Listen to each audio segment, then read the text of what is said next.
ये कहानी है एक बहुत ही बड़े अहंकारी की, क्योंकि अहंकार ही मनुष्य का सबसे बड़ा दुश्मन होता है।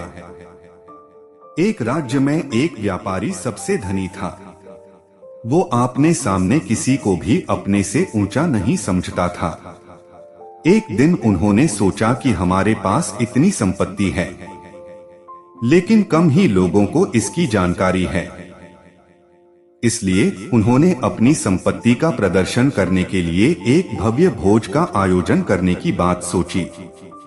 उसमें पूरे राज्य के लोगों को आमंत्रित किया गया।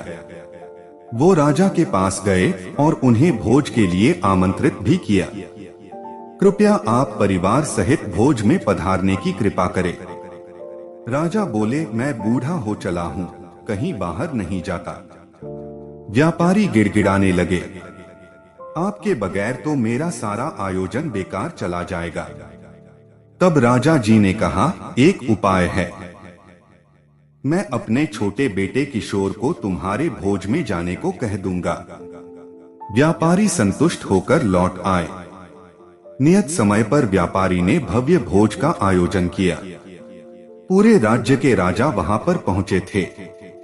अंत में किशोर आए और आते ही कहा, मुझको बहुत तेज भूख लगी है, भोजन कहाँ है? व्यापारी उन्हें ले गए भोजन से सजे कमरे में।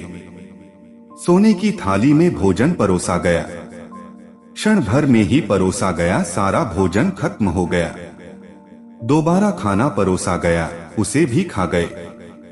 बार बार खाना परोसा जाता और क्षण भर में किशोर जी उसे चटकर जाते।